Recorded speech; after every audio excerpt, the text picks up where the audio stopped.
મારે તમને વાસ્તવિકતા કેવી છે અને મારી છાપ કડવું બોલવાની છે. કાન આયા રાખજો, કાન.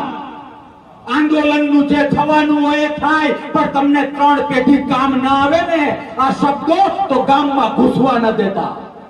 લોકશાહીમાં લાલજીભાઈ કાયદો શું? લોકશાહીમાં કાયદો શું? કાયદો બાયદો કંકોડું કઈ હોતું નથી.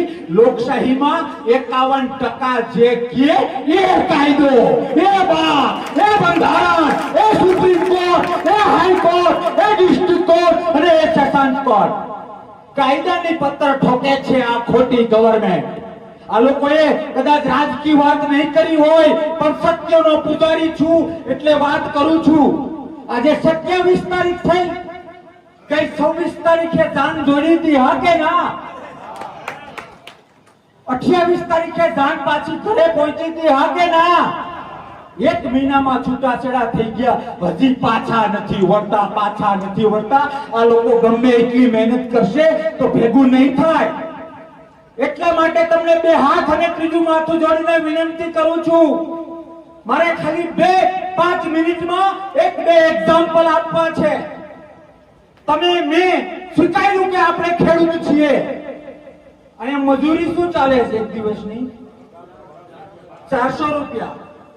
તમારા ગામની અંદર માનો કે 3 ભાઈઓ છે જે મજૂરી કરે છે. વાત સમજવાનો પ્રયત્ન કરજો.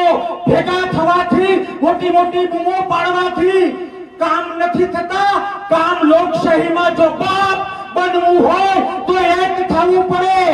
ગલુડિયાને બટકું નાખે અને ગલુડિયું પૂંછડી પટપટાવે એ માટે તમારી અને મારી માએ 9 મહિનાના પેટમાં તમને અને મને નથી રાખ્યા. એ રામાપીરના સાનિધ્યમાં પ્રતિજ્ઞા લઈને જજો. કોઈ બટકું નાખે ને આપણે પૂંછડી પટપટાવીએ તો ભારત માતા કી જય બોલવાનો કોઈ રાઈટ નથી. જય કિસાન, જય જવાન બોલવાનો કોઈ રાઈટ નથી, હા કે ના?